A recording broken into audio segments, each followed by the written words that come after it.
Imagine ceci, tu es une jeune fille chrétienne, tu aimes Jésus, tu pries constamment et tu vas à l'église régulièrement. Mais quelqu'un te dit, ce bijou est satanique. Une chrétienne ne doit pas porter ça.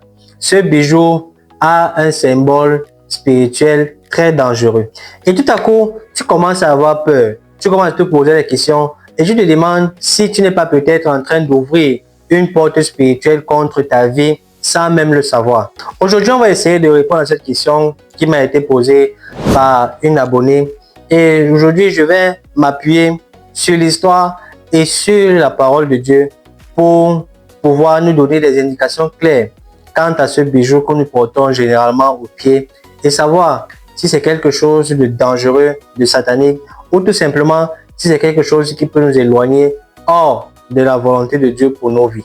Si tu veux continuer à recevoir des enseignements profonds qui vont t'aider dans ta foi chrétienne, dans ta vie chrétienne, et ce type de contenu t'intéresse, je vais tout simplement te demander de vérifier si tu es déjà abonné sur cette chaîne, si tu as déjà cliqué sur la cloche de notification pour être la première personne informée lorsque nous allons publier une nouvelle vidéo. N'hésite pas également de liker la vidéo si ça t'intéresse pour nous aider et pour aider également cette vidéo à être vue par le plus grand nombre de personnes. Tu sais, c'est ta façon à toi de nous encourager et de nous pousser à continuer à produire des vidéos de qualité juste pour ton édification et pour la gloire du Seigneur Jésus-Christ. Si c'est déjà fait, entrons dans le vif du sujet.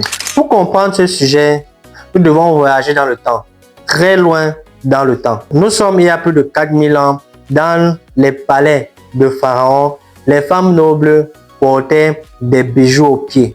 Ces bracelets étaient soit en or, soit en cuivre, soit en argent et parfois ça avait des perles précieuses. Chez les riches, c'était un symbole de statut social. Mais chez les pauvres, c'était généralement en fer ou en cuir. Mais attention, car en Égypte, certains bracelets étaient vus comme des amulettes, censés protéger contre des esprits impurs. Donc dès le début, c'était un usage décoratif, c'était également un usage spirituel païen. Bien après, cette pratique est arrivée en Inde. Là-bas, les bracelets de cheville deviennent quelque chose de très populaire. En Inde, beaucoup de femmes mariées portent des bracelets avec des clochettes pour que chaque fois qu'elles vont marcher, on va entendre et on va savoir qu'elles sont déjà mariées. Donc généralement, ça symbolise la féminité, ça symbolise le mariage, ça symbolise la beauté et parfois également la fertilité. C'est cette raison que dans certaines régions en Inde, les femmes qui n'ont pas de bracelet à leurs pieds sont des femmes qui ne sont pas encore mariées. Bien après, cette pratique est arrivée en Chine et au Moyen-Orient. Les bracelets sont généralement portés par des danseuses, des femmes nobles, des concubines et parfois des esclaves. Ici, à ce niveau, le bijou, le bracelet, avait déjà commencé à être vu comme un moyen de séduction. Puis, des siècles plus tard, cette pratique est arrivée en France et aux États-Unis dans les années 1990-2000. Et à ce niveau-ci, les célébrités et les magazines ont commencé à rendre cette pratique populaire. Mais ce qui est marrant, c'est que la plupart ne savent pas déjà pourquoi elles portent ça. Et deuxièmement, elles ne savent même pas d'où ça vient. Après cette courte histoire, nous voyons déjà que cette pratique n'est pas chrétienne. Et deuxièmement, elle n'est pas satanique de nature aussi. Et nous pouvons également voir que cet objet culturel a changé de sens après des siècles et selon les peuples. Si à ce niveau de la vidéo, tu apprends déjà quelque chose et tu es édifié par ce que nous partageons, je vais tout simplement te demander de t'abonner, de liker la vidéo. C'est très important pour nous aider, pour nous soutenir, pour que cette vidéo soit vue par le plus grand nombre de personnes. N'hésite pas également à vérifier si tu es déjà abonné. Ça va vraiment nous aider à faire grandir la chaîne et pour que la chaîne soit également visible et vue par le plus grand nombre de personnes. Maintenant, oublions l'histoire, oublions ce qui s'est passé avant et rentrons et regardons ce que la Bible a à dire à ce sujet.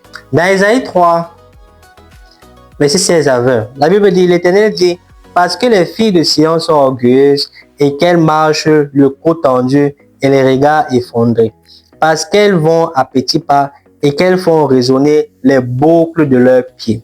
Le Seigneur rendra chauve le sommet de la tête des filles de Sion, l'Éternel découvrira leur nudité. En ce jour, le Seigneur ôtera les boucles qui servent d'ornement à leurs pieds et les filets et les croisants. Nous voyons déjà ici que Dieu parle ici des filles d'Israël qui portaient les bracelets de cheville. déjà, nous voyons que ce n'était pas une pratique moderne. Mais Dieu ne dit pas c'est satanique, c'est interdit. Ici, au travers de ces versets que nous avons lus, Dieu est en train de critiquer leur orgueil et leur arrogance. Dans Genèse 24, verset 22, la Bible dit Abraham offrit des bijoux à Rebecca. Dans Ézéchiel 16, verset 11 à 13, Dieu lui-même compare Israël à une femme qu'il orne de bijoux. Donc, nous devons déjà comprendre que les bijoux ne sont pas sataniques par nature. Dans 1 Pierre 3, verset 3 à 4, la Bible nous encourage et nous dit que notre apparence et notre parure ne doit pas être extérieure, mais l'être intérieur du cœur. Dans 1 Timothée 2, verset 9 à 10, la Bible dit que la femme se parle d'une manière décente.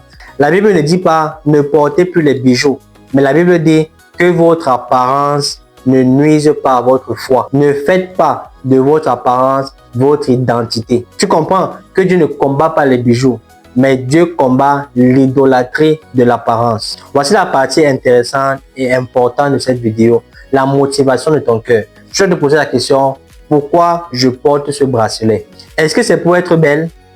Est-ce que c'est pour se sentir en confiance? Ou est-ce que c'est pour provoquer et séduire? Matthieu 5, verset 28 nous parle de la responsabilité morale quant à la tentation. Dans certaines cultures, les bracelets de cheville veut signifier la sorcellerie. Dans certaines cultures, les bracelets de cheville veut signifier la séduction. Ou tout simplement, les bracelets de cheville veut signifier que tu es une femme facile.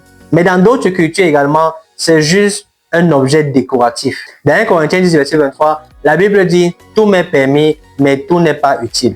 Dans Romains 14, verset 13, la Bible nous encourage de ne pas être une occasion de chute pour un frère ou pour une sœur qui est proche de nous. En tant que chrétienne, tu parles même sans parler. Ton style parle aux autres.